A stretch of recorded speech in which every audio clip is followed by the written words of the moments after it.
দাদা এসব কি করছো? আমি তোমার নিজের বোন। দাদা বলল, সেসব ভুলে যা। আমার টাকা যেমন নিয়েছিস তেমন আমার সাথে কাজ কর। আমি দাদাকে বললাম, দাদা আমি এই কাজটা করতে পারবো না, আমার কষ্ট হবে খুব। দাদা আমাকে বলল, একদম কষ্ট হবে না, বরং ভালো লাগবে খুব, একবার করে দেখ। আমি দাদাকে কিছু বলতে নিতেই দাদা আমাকে, হ্যালো আমার কলিজার বন্ধুরা, কেমন আছো সবাই? প্রতিদিনের ন্যায় আজ ও তোমাদের জন্য একটি নতুন ভিডিও নিয়ে আমি হাজির হয়েছি। আজ তোমাদের বলবো আমার নিজের দাদাকে নিয়ে একটি গল্প। আমি সিওর আজকের ভিডিওটি সম্পূর্ণ দেখার পর তোমাদের পানি আসবে, তাই অনুরোধ থাকলো সম্পূর্ণ ভিডিওটি দেখার। তো বেশি কথা না বলে চলো শুরু করি। আমি মিতা, আমার বয়স 19। আমার বাবা নেই, আমরা দুই ভাই বোন। আমার দাদার নাম সঞ্জয়। সঞ্জয় দাদার বয়স 28। তিনি একটা কোম্পানিতে চাকরি করেন। আমার মা আর আমি বাসায় থাকি। আমি পড়াশোনায় ভালো দেখে দাদা সব সময় আমাকে পড়াশোনা করার জন্য উৎসাহ দিতেন। আমাদের পরিবারটা অনেক ভালোই ছিল। আমি বরাবর আমার দাদাকে অনেক শ্রদ্ধা ও সম্মান করি। ঘটনা শুরু হয় আমার মা যখন কিছুদিনের জন্য মামা বাড়ি বেড়াতে যায়। মামা বাড়িতে বেড়াতে যাওয়াতে আমি আর দাদা দুইজন বাড়িতে থেকে গেলাম। যদিও সঞ্জয় দাদা বিকেলে অফিস থেকে বাড়িতে ফিরবেন, তাই আমি আগে ভাগেই ঘরের সব কাজ গুছিয়ে নিয়ে দাদার ঘরটা ও ভালো করে পরিষ্কার করে দিলাম। বিকেলের দিকে আমি ঘরে বসে টিভি দেখছিলাম, এমন সময় দাদা অফিস থেকে বাড়িতে ফিরলেন। দাদা বাড়ি ফিরে আমাকে একা দেখতে পেয়ে আমাকে জিজ্ঞেস করলেন, কিরে মা, কি চলে গেছে মামা বাড়িতে? আমি বললাম, হ্যাঁ দাদা, সকালেই চলে গেছেন। সঞ্জয় দাদা বললেন, ওহো আচ্ছা ঠিক আছে, ভালোই হয়েছে এবার। আমি দাদার কথাটার মানে বুঝতে পারলাম না। আমি দাদাকে জিজ্ঞেস করলাম, কি ভালো হয়েছে দাদা? সঞ্জয় দাদা বলল, এই যে এখন থেকে সংসারের কাজ একা তুই করবি। ভালো হয়েছে না এবার? আমি দাদার কথাটা শুনে মুচকি হাসি দিলাম। দাদা আমার সাথে মজা করছেন। আমি দাদাকে বললাম, দাদা তুমি ফ্রেশ হয়ে নাও, আমি তোমার জন্য নাস্তা দিচ্ছি। সঞ্জয় দাদা আমাকে মুখে কিছুই বললেন না। তিনি চলে গেলেন ফ্রেশ হয়ে নিতে। দাদা নিজের ঘরের দিকে চলে যাওয়ার পর আমি কিচেনে চলে গেলাম। আমার কেন যেন আজ ভালো লাগছে না কিছুই। দাদা বাড়িতে ফেরার আগে আমি অনেকগুলো মুভি দেখেছি। মুভিগুলো খুব ভালো ছিল। এমন রোমান্টিক মুভি আমি এর আগে কখনো দেখিনি। হয়তো এই কারণেই আমার মাথা ধরে আছে। আমি সঞ্জয় দাদার জন্য চা করে নিয়ে বসার ঘরে আসতেই আমি দেখতে পেলাম দাদার হাতে আমার একটা সেলোয়ার আছে। আমি সঞ্জয় দাদার হাতে আমার সেলোয়ার দেখে খানিক চমকে গেলাম। দাদা আমার জামাটা নিজের নাকের কাছে নিয়ে শুকিয়ে কিছু একটা পরীক্ষা করছেন। আমি শান্ত গলায় সঞ্জয় দাদাকে জিজ্ঞেস করলাম, দাদা তুমি আমার জামা নিয়ে দাঁড়িয়ে আছো কেন? কি শুঁকে দেখছো? সঞ্জয় দাদা আমার কণ্ঠস্বর শুনতে পেয়ে খানিক কেঁপে উঠলেন আর আমার দিকে তাকিয়ে বললেন, এই দেখ তো তোর জামার থেকে একটা কেমন যেন গন্ধ আসছে। এই গন্ধটা আমার খুব চেনা চেনা লাগছে। আমি দাদার কথা শুনে বললাম, এটা আমার জামা দাদা। আমার জামা থেকে আবার কিসের গন্ধ আসবে? হয়তো বা ঘামের হতে পারে, এখনো কাচিনি তাই হয়তো। আমার কথাটা শেষ হতেই সঞ্জয় দাদা বললেন, না না, এটা ঘামের গন্ধ না, কেমন যেন একটা অদ্ভুত গন্ধ। যাগ্গে বাদ দে এসব কথা, তুই চা নিয়ে এসেছিস?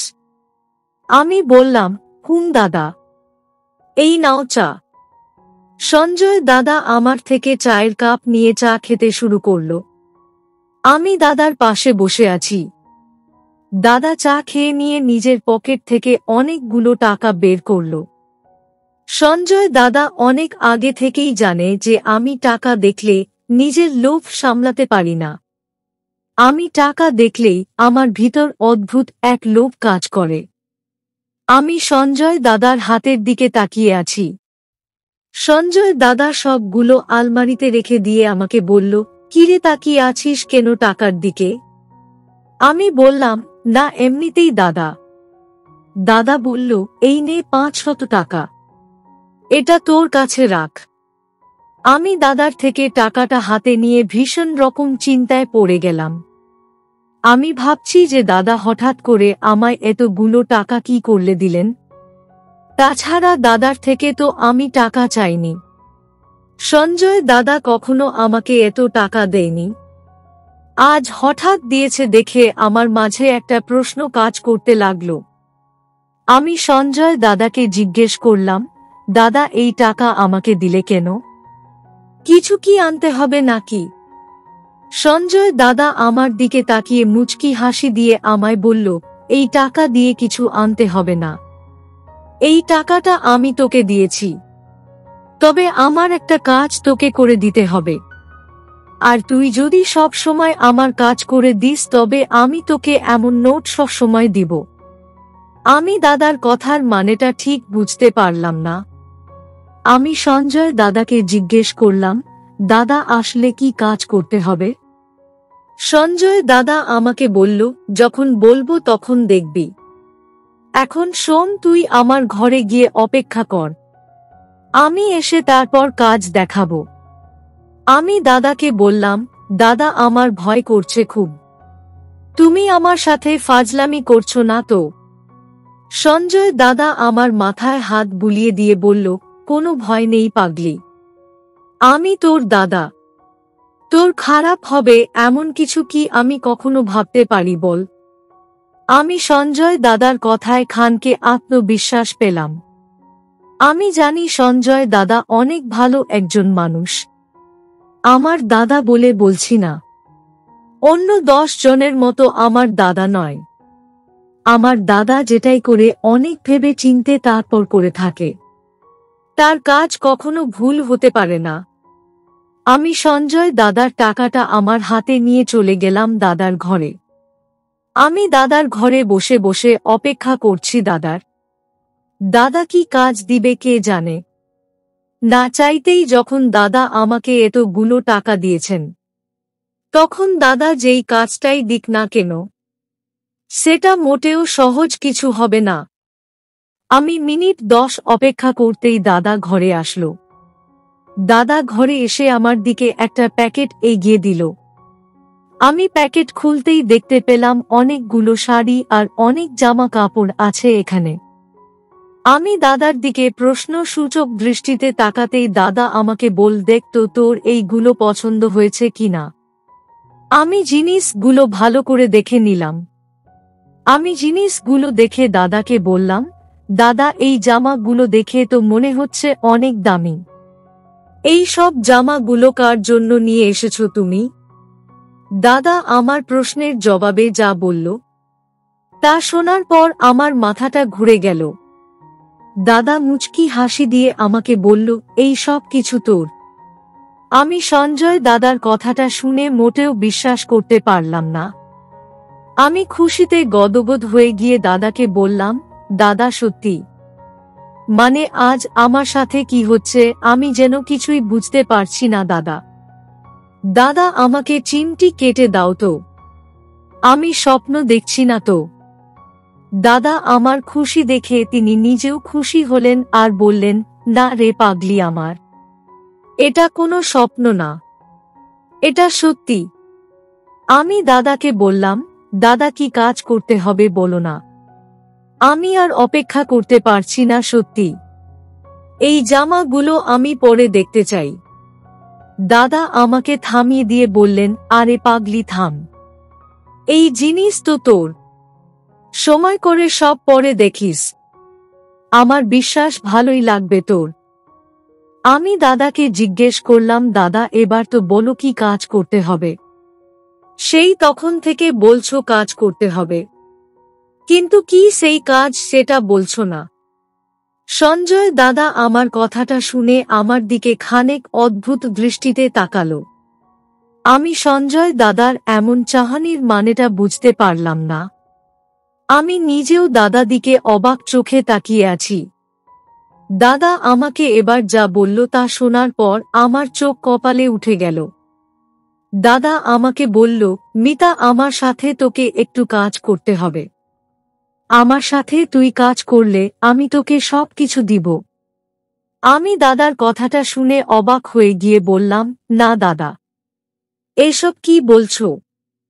এটা আমার দ্বারা হবে না। তাছাড়া এই কাজ অনেক কঠিন। আমি এই কাজ কোনোভাবেই করতে পারবো না। সঞ্জয় দাদা আমার কথা শুনে বলল, কঠিনের কি আছে? দেখ, সব কাজ প্রথমে একটু কঠিন লাগে, তবে করার পরে আর কঠিন লাগে না। তাছাড়া তোকে তো অনেক টাকাও দিয়েছি, একটু বোঝার চেষ্টা কর। আমি দাদাকে সরাসরি বললাম, না দাদা, আমার দ্বারা এই কাজ করাটা মোটেও পসিবল হবে না। তুমি আমাকে ক্ষমা করে দিও দাদা, আমি পারবো না করতে। দাদা আমার কথাটা শুনে ভীষণ রকম রেগে গেলেন।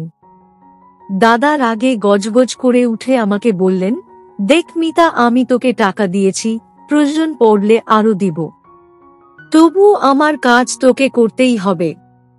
তোর দাদা আমি কখনো তোকে কিছুই বলিনি। আজ জীবনে প্রথম মুখ ফুটে তোর থেকে কিছু চাইলাম আর তুমি সেটা দিবি না। আমি দাদার কথা শুনে খানিক নীরব হয়ে গেলাম। আসলে সত্যিই তো বলছে দাদা। দাদা আমার জন্য অনেক করেছেন, আমি তার কাছে ঋণী, কিন্তু তবুও কেন যেন মনের দিক দিয়ে সাহস পাচ্ছি না। আমি সঞ্জয় দাদাকে বললাম, দাদা সব তো ঠিক আছে, কিন্তু আমার যে ভয় করছে। দাদা আমাকে বললেন, কোনো ভয় নেই, আমি আছি তো নাকি। দাদা নিজের কথাটা শেষ করতেই আমার হাত ধরলেন। আমি দাদাকে বললাম, দাদা এসব কি করছো? আমি তোমার নিজের বোন। দাদা বলল, সেসব ভুলে যা। আমার টাকা যেমন নিয়েছিস তেমন আমার সাথে কাজ কর। আমি দাদাকে বললাম, দাদা আমি এই কাজটা করতে পারবো না, আমার কষ্ট হবে খুব। দাদা আমাকে বলল, একদম কষ্ট হবে না, বরং ভালো লাগবে খুব, একবার করে দেখ। আমি দাদাকে কিছু বলতে নিতেই দাদা আমাকে থামিয়ে দিয়ে আমাকে বললেন কাজ করতে। আমি আর কি করব? সঞ্জয় দাদাকে আমি আর বারণ করতে পারবো না। আমি আর দাদা দুজনে মিলে কাজ করতে লাগলাম।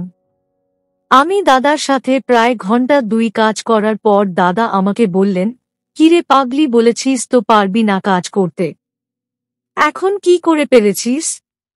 আমি দাদাকে বললাম, দাদা সত্যি আমি প্রথমে ভেবেছি হয়তো অনেকে কঠিন হবে, কিন্তু এখন দেখি এ তো সহজ কাজ। দাদা আমার কথাটা শুনে হেসে ফেলল। দাদা হাসতে হাসতে আমাকে বলল, পাগলি, আমি তোর দাদা, তোর কষ্ট হবে এমন কাজ কি আমি তোকে করতে দিতে পারি নাকি? আমি দাদাকে বললাম, সত্যি দাদা, তোমার প্রতি আমার সম্মান আরো কয়েক গুণ বেড়ে গেল। আমি আগেও তোমাকে অনেক সম্মান ও শ্রদ্ধা করতাম, আজ যেন তোমার প্রতি সম্মান আর শ্রদ্ধা কয়েক গুণ বেড়ে গেল। দাদা আমার কথাটা শুনে বলল, হয়েছে, এখন একটু ব্রেক নে, তারপর আবার একটু কাজ করব। দাদার কথা শুনে আমি আরো বেশি খুশি হলাম। অতঃপর আর কি, দাদার সাথে আমি আরো অনেকবার কাজ করলাম। ভাই বোনের মতো ভালো সম্পর্ক আর কি হতে পারে। আমি কখনো আমার চোখে বাবাকে দেখিনি, তবে বাবা রূপে আমি আমার দাদাকে দেখেছি। দাদা আমাকে তার সন্তানের মতো করে আগলে রেখেছেন। আমি আমার দাদাকে পেয়ে সত্যি অনেক সৌভাগ্যবতী। আমি আমার দাদার ভালো সব সময় কামনা করি। তো বন্ধুরা, এই ছিল আমার নিজের দাদার সাথে আমার জীবনের একটি সত্যি ঘটনা। তোমাদের কেমন লাগলো আজকের গল্পটা? অবশ্যই কমেন্টে জানাবেন। প্রিয় বন্ধুরা, আজকের ভিডিওটি এখানেই শেষ করলাম। যদি আমাদের ভিডিওটি আপনাদের ভালো লেগে থাকে তবে একটা লাইক করবেন এবং চ্যানেলটি সাবস্ক্রাইব করবেন। আজকের জন্য আপনাদের কাছে বিদায় নিচ্ছি। দেখা হবে আগামীকাল নতুন একটি ভিডিও নিয়ে। সে পর্যন্ত সবাই ভালো থাকবেন। ধন্যবাদ।